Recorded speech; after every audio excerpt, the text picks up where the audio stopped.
Assalamualaikum warahmatullahi wabarakatuh. Kembali lagi dengan saya di bawah. Kami presentasikan hasil disertasi setelah melakukan seminar hasil pada tanggal 25 Agustus 2020 dengan judul disertasi Determinant Access Return dengan pengembangan Foreign Portfolio Ownership sebagai variabel mediator pada perusahaan yang terdaftar di Bursa Efek Indonesia periode tahun 2009 sampai 2018. Saya akan masuk ke disertasinya. Kemudian tim penguji dalam seminar hasil tersebut, yaitu ketuanya adalah Profesor Dr. Ismu Hajar, kemudian penguji satunya adalah Dr. Kadim, kemudian penguji duanya adalah Dr. Lukman, dan penguji ketiganya adalah Profesor Dr. Hamdi. Nah, itu dilaksanakan pada tanggal 25 Agustus 2020.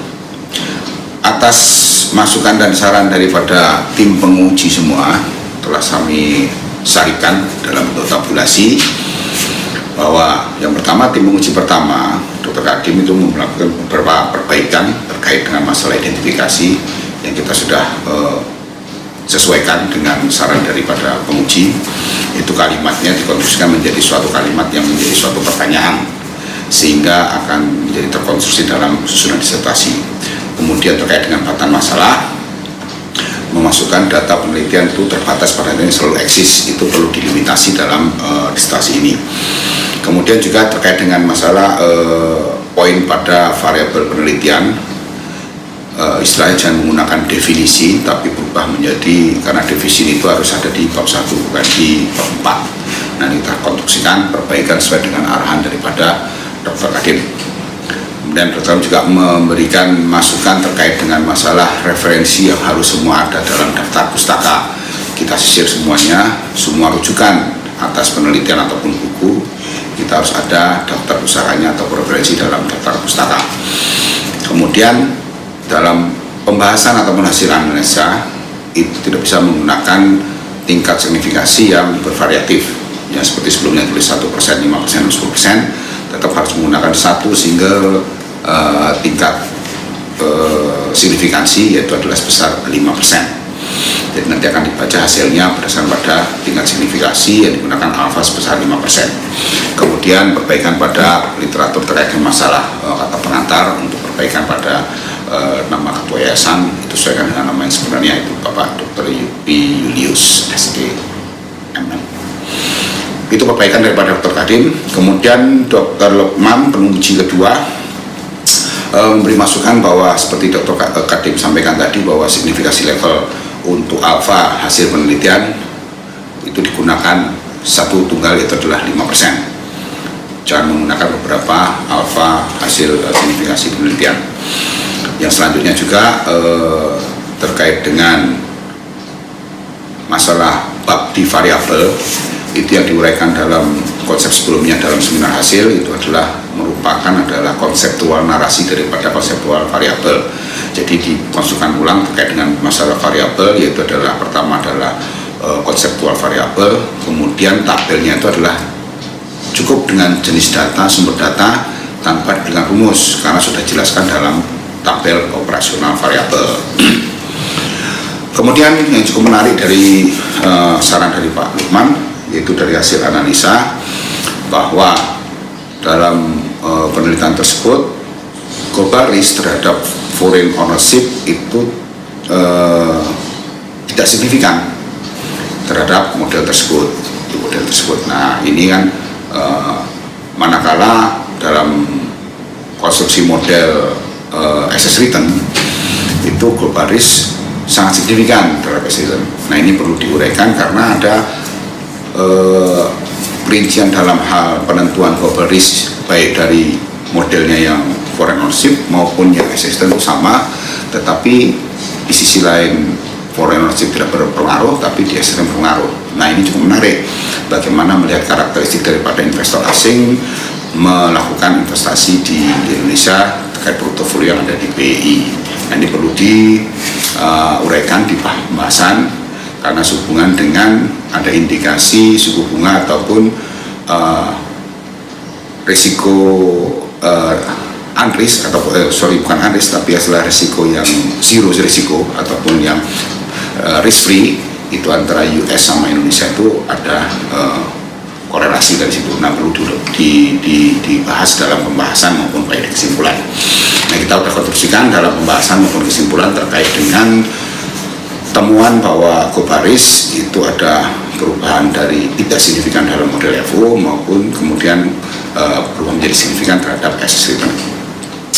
Selanjutnya Pak Hamdi, Profesor Hamdi, penguji ketiga itu memberikan masukan bahwa alfanya itu sama seperti Dr. Kadim maupun Pak Lukman, bahwa itu alfanya adalah 5%. Kemudian kalau memang posisinya adalah net flow tidak signifikan, ya itulah hasilnya tidak signifikan di level 5%, walaupun dia signifikan di level signifikansi di 10%. Kemudian di kesimpulan juga cukup menjawab bahwa hasil daripada kesimpulan itu adalah menjawab rumusan seperti yang sudah dirumuskan di bab 1. Jadi model regresi yang dimasukkan dalam poin kesimpulan tidak perlu, karena cukup dengan kesimpulan itu menjawab rumusan yang telah dirumuskan pada bab 1. Kemudian dari Prof. Hamdi juga memberikan masukan terkait dengan masalah dampak implikasi manajerial. Jadi dari kesimpulan menjawab rumus masalah, kemudian dia menjawab dari hipotesisnya seperti apa, sehingga berdampak pada implikasi secara manajerial. Kita uraikan di bab 6, yaitu terkait dengan masalah kesimpulan dan hasil.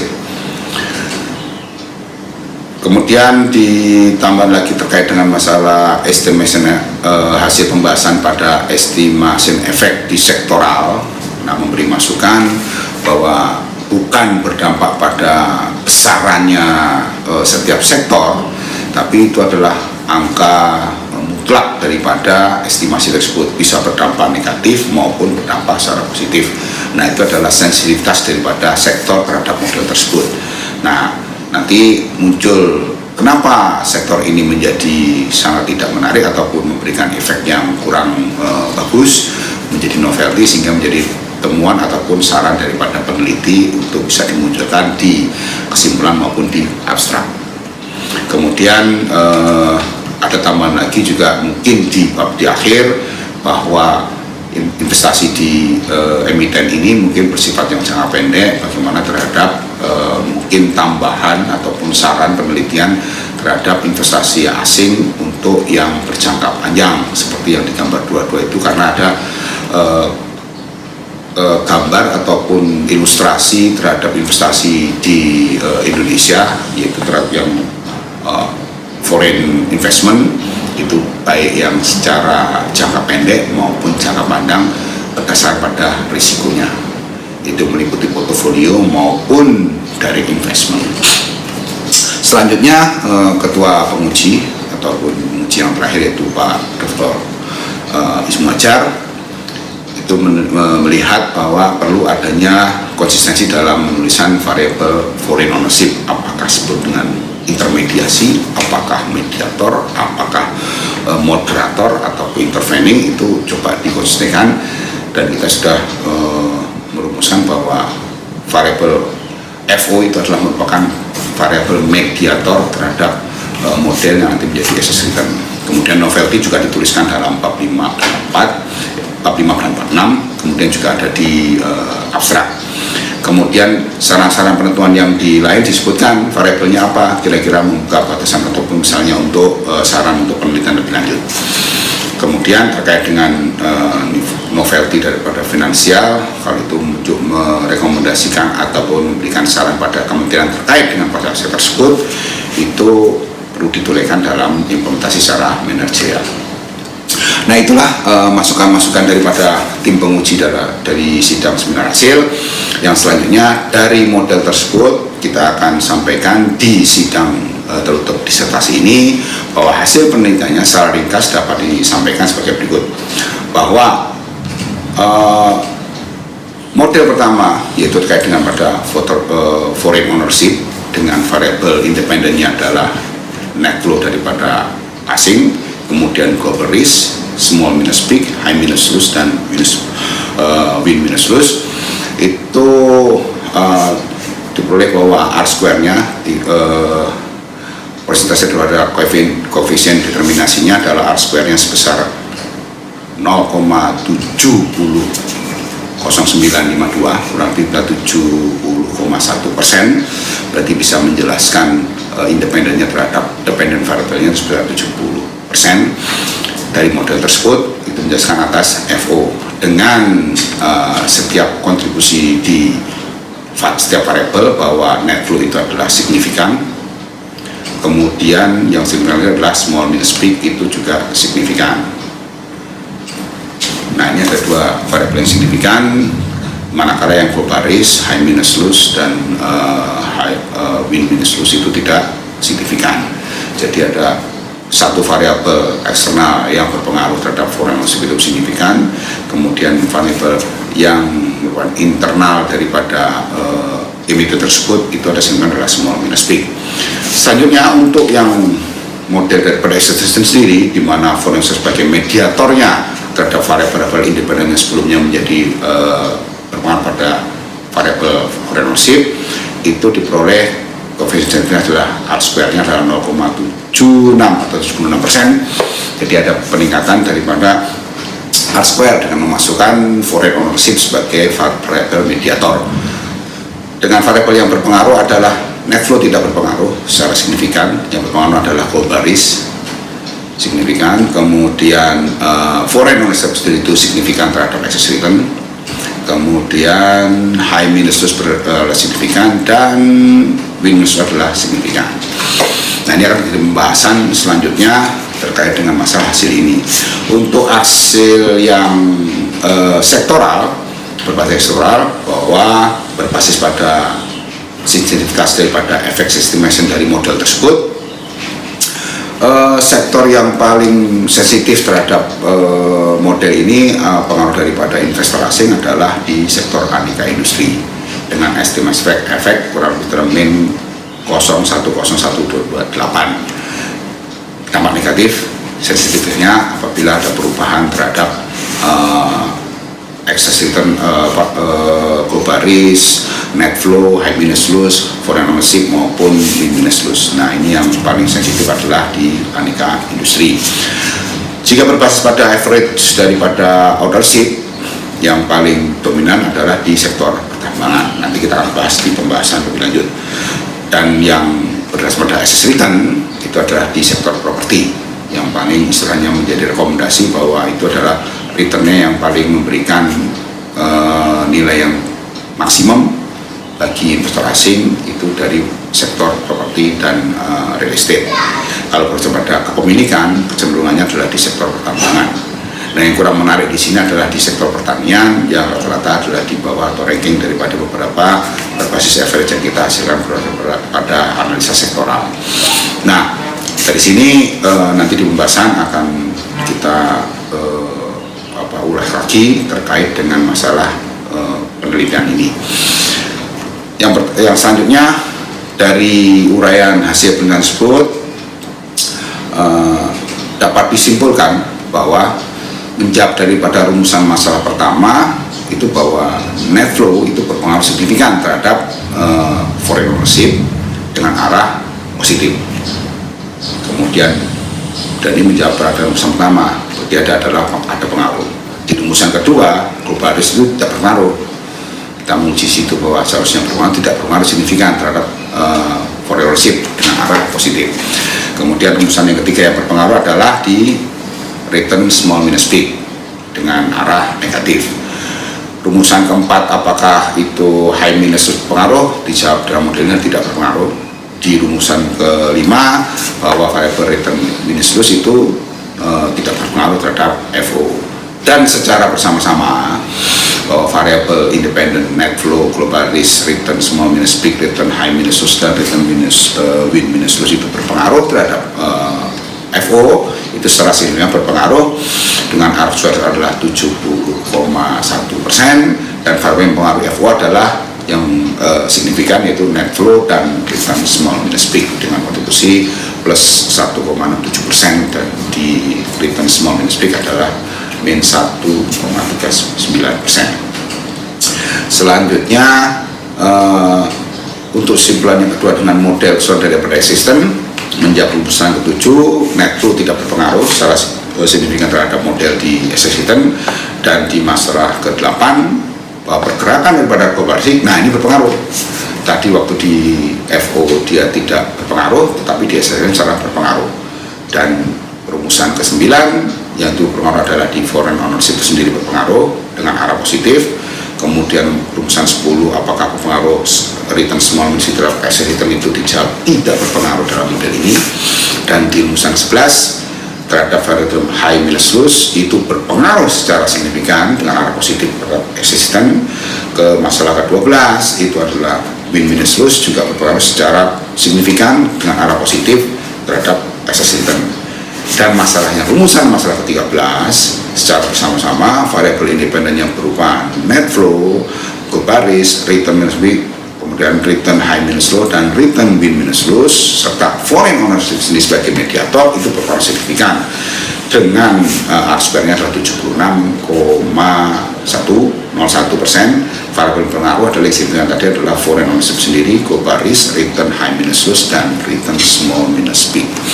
Kemudian novelty yang tadi menarik dari pembahasan yang sebelumnya seperti yang disampaikan komen dari Pak Dr. Lukman, memang posisinya ini menarik. Jadi istilahnya terkait dengan global risk, di mana di model FO itu diketahui tidak berpengaruh signifikan, ternyata di SSL berpengaruh signifikan.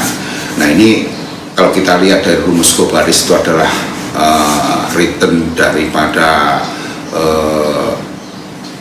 3 bill US dikurangi dengan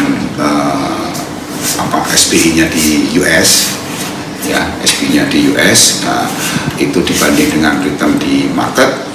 Nah itu itu adalah global risk-nya, karena kecenderungan bagaimana investor di luar itu melihat daripada return daripada yang terbilang the fact itu dikurangi dengan triples-nya dikurangi dengan risk-nya, itu berpengaruh untuk berinvestasi ke negara lain. Di sisi lain, asset return yang kita rumuskan di model ini, ada penelitian ini, itu adalah return market dikurangi dengan risk free. Nah ini berarti ada korelasi antara risk free yang ada di Indonesia, demikian juga dengan risk free yang ada di US.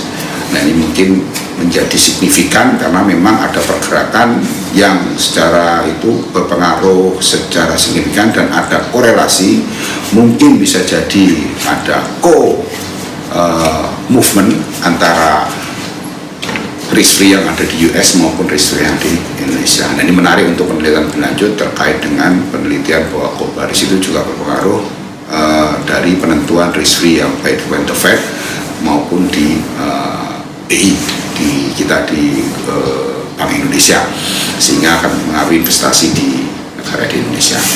Kemudian yang novelty yang kedua itu adalah terkait dengan masalah sertifikat tinggi, itu ada di SSC adalah di aneka industri, bahwa karena memang yang memiliki nilai cukup signifikan, kurang bisa min 2 something, itu berarti yang paling sensitif di antara sektor yang lain, ke-9 sektor yang lain terhadap model ini. Setiap ada pergerakan yang paling sensitif adalah di aneka industri.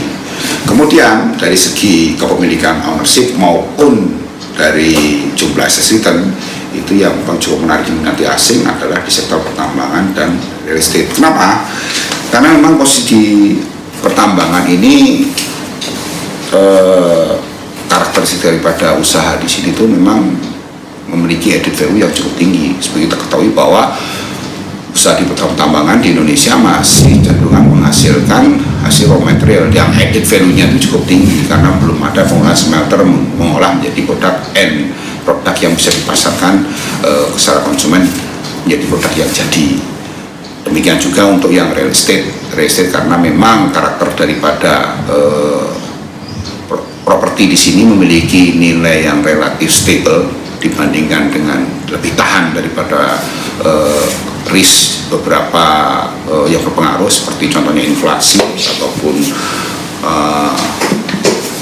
beberapa isu-isu yang berkembang di perekonomian, sehingga akan lebih cenderung memiliki asset return yang lebih stable ataupun lebih menguntungkan, walaupun growth-nya ataupun terkait dengan masalah lag daripada keuntungannya itu yang tinggi, mungkin diharapkan tidak seperti halnya seperti di pertambangan maupun di sektor-sektor yang lain, karena properti ini relatif lebih aman dibandingkan pada sektor usaha yang lain. Kenapa? Nilai properti diyakini pasti akan lebih selalu meningkat karena ada keterbatasan lahan, kemudian juga real properti itu sendiri properti berwujud, berbeda dengan kegiatan usaha karena memang wujudnya itu adalah suatu entitas ataupun nilai firm value yang tidak bisa dinilai dari segi harta berwujudnya saja. Tapi kalau properti clear itu bisa dilihat daripada nilai daripada harta berwujud ataupun real propertinya. Nah, kurang lebih itu adalah temuan daripada penelitian ini, yang selanjutnya juga berdampak pada implikasi secara teoritis, di mana secara teoritis determinan pada FO atas emiten yang kemudian dikembangkan dalam komposisi sektoral atas emiten terdaftar di BI tersebut, bahwa yang berpengaruh itu yang sangat signifikan adalah net flow dan global risk small minus P. Global risk tidak berpengaruh di model FO. Selanjutnya, bahwa untuk dalam determinan pada asset return, di mana foreign ownership itu sebagai variable mediator atas variabel independen pada yang sebelumnya, yaitu adalah net flow, global risk, small minus P, high minus loss, dan minus loss, itu yang dimana diperoleh dampak yang signifikan terhadap variabel tersebut terhadap excess return itu adalah global risk daripada independennya, kemudian high minus loss, win minus loss, serta foreign ownership itu sendiri. Asupannya meningkat daripada model pertama di FO dan selanjutnya di model penelitian determinan pada excess return. Ini menunjukkan bahwa kontribusi daripada foreign ownership ini bisa membuat model tersebut menjadi lebih blue ataupun menjadi lebih menjelaskan bahwa excess return itu dipengaruhi oleh variabel independennya dalam penelitian ini. Implikasi penelitian secara manajerial, kita merekomendasikan pertama adalah mengembangkan tata kelola investasi asing itu meningkatkan kinerja portofolio pada indikator pada yang tadi yang ownership itu adalah di net flow maupun di small minus P. Jadi pengaruh dari firm size itu small minus P, berarti karena arahnya itu adalah negatif, berarti posisinya adalah lebih meminati firm size yang lebih kecil daripada firm size yang gede. Maksudnya firm size-nya adalah kapitalisasi pada nilai pasar itu sendiri. Jadi kecenderungan investor asing itu tidak membeli emiten yang harganya yang cukup tinggi seperti yang mungkin di blue chip, tapi cenderung beli yang emiten lebih kecil, tetapi dengan nilai gains-nya mungkin dirasa lebih menguntungkan daripada yang emiten dengan nilai saham price value-nya adalah lebih tinggi. Jadi itu yang bisa digambarkan dalam small minus P. Dan besaran pada net flow juga sangat berpengaruh. Jadi secara teoritis pun bisa dijawab bahwa semakin banyak aliran masuk, otomatis kepemilikan juga akan masih banyak tambah tinggi, walaupun dikurangi dengan penjualan dia. Jadi loss-nya adalah dijual, jadi sebenarnya rumusnya adalah net flow-nya adalah buy minus sell. Jadi kepemilikannya adalah dari buy-nya itu, karena asing juga sendiri juga menjual atas emiten yang dibeli dalam BI. Selanjutnya di modelnya di asset return yang perlu diperhatikan indikatornya dalam tata kelola portofolio atas nilai asset return yang signifikan adalah net flow itu sendiri. Global risk itu berpengaruh dan sangat signifikan, berarti ada co-movement antara risk free yang ada di US dengan risk free yang ada di Indonesia, karena gambaran yang telah diulaskan tadi untuk menentukan global risk adalah daripada return daripada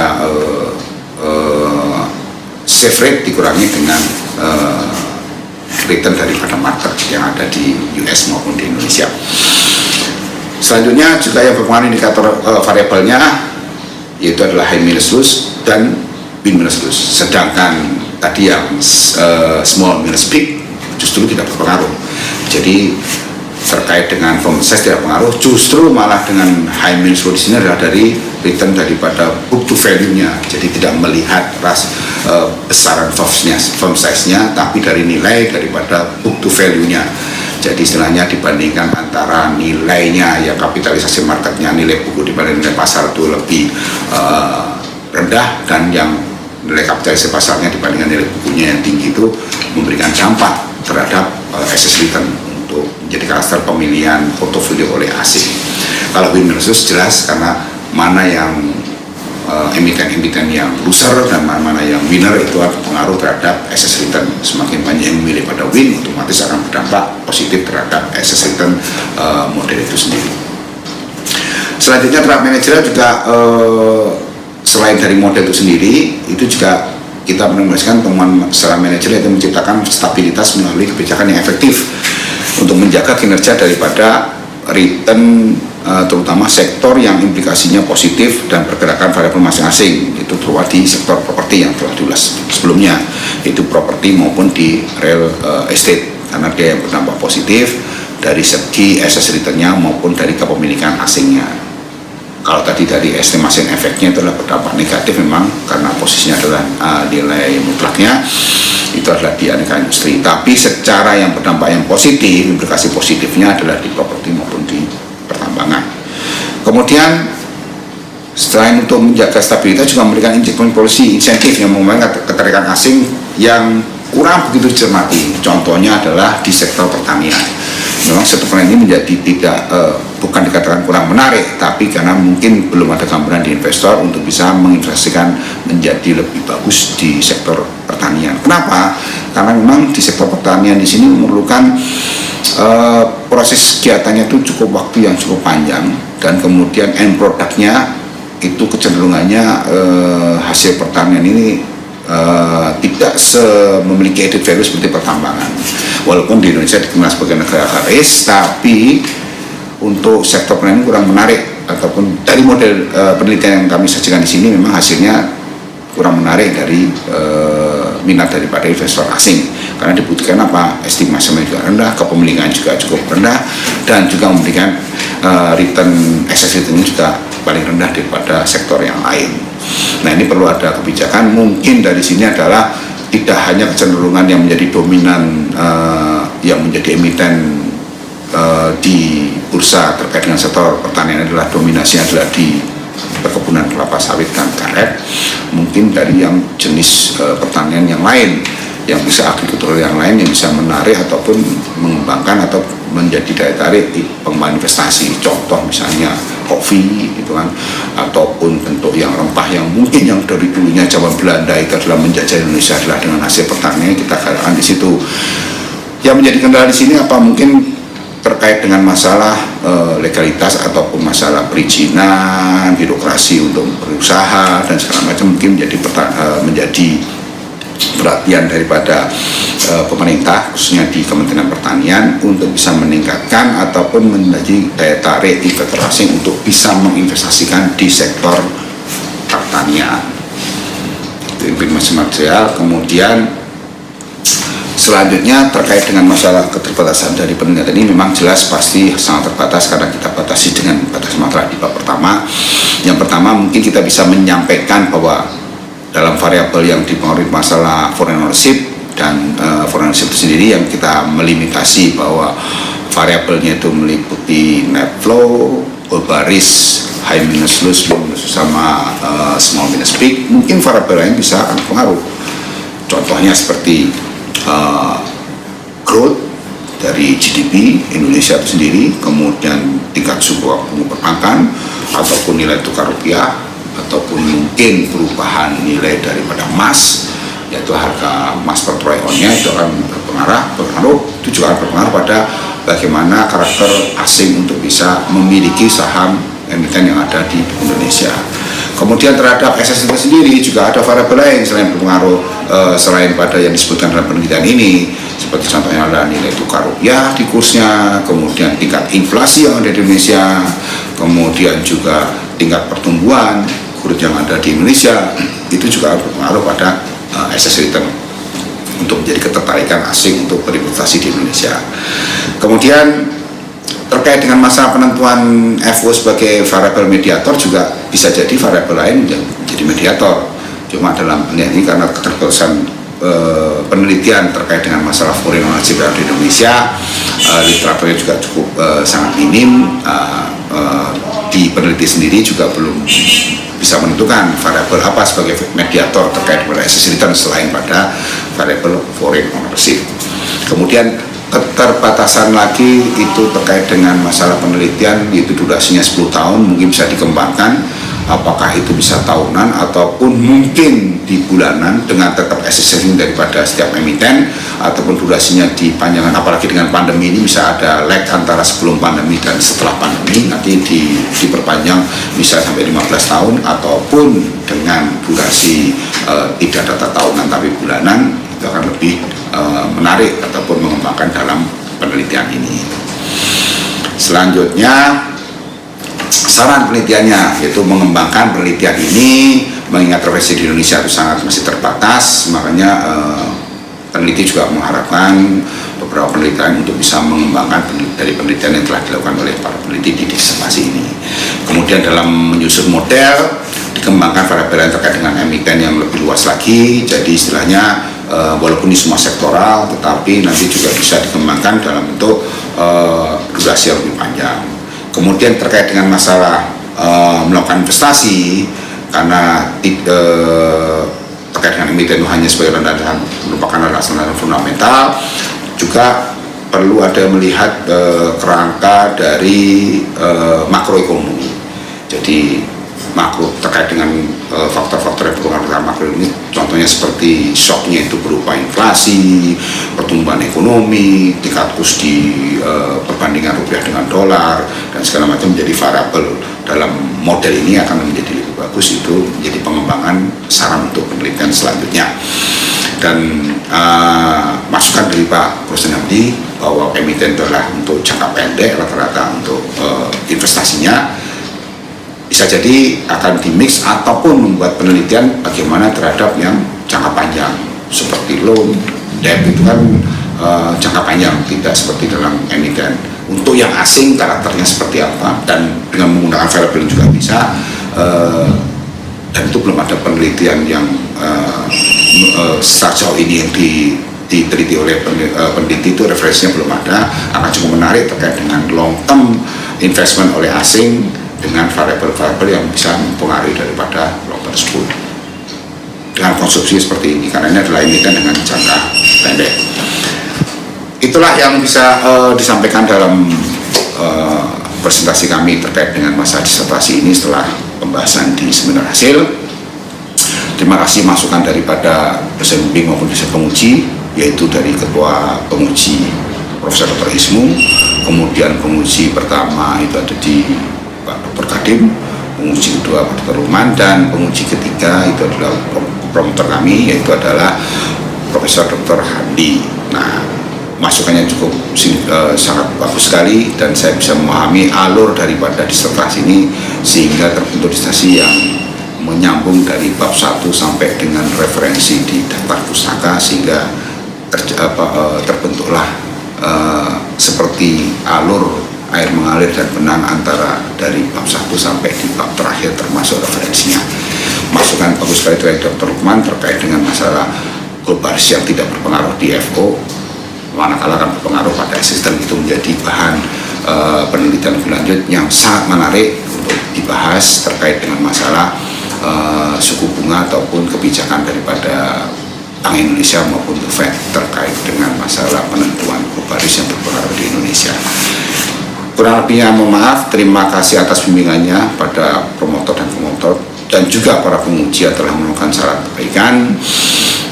Terima kasih sekali lagi, dan wassalamualaikum warahmatullahi wabarakatuh.